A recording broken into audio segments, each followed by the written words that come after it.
আপনি কে? আমাদের বাড়ির সামনে এরকম একটা উদ্ভট ড্রেস পরে এরকম নাচন কুদন করতেছেন? মা, আমাদের বাড়ির সামনে এই মেয়েটা কে? ও মা, পোলাই কি কয়? আরে এটা তো তোর বউ, আমাকে বৌমা বকুল। কি উল্টাপাল্টা কথা বলতেছো মা? এই বজ্জাত মেয়ে তোমার বউ হইতেই পারে না। কয়দিন আগে তুই ওর টেলিফোনে বিয়ে করলি, এখন কেন করতেছস যে সে তোর বউ হইতে পারে না? আব্বা, সে আমার বউ কিভাবে হয়?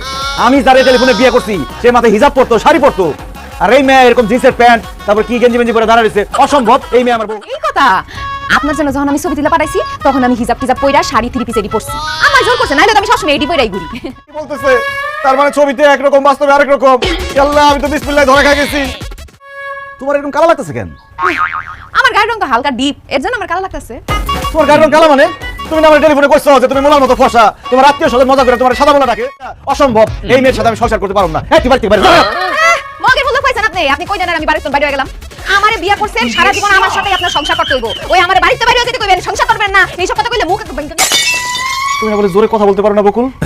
আমি মোবাইল কানের মধ্যে সাইফা ধরে তোমার কথা বুঝতে হইতো, কিন্তু এখন তুমি এত জোরে জোরে কথা বলতেছো কেন? তখন আম্মা শিখাই দিয়েছে দেখে আমি তখন আস্তে আস্তে কথা কইছি, অভিনয় করছি। কিন্তু আমার আসল কণ্ঠ এরকম, আমি এইভাবেই কথা বলি।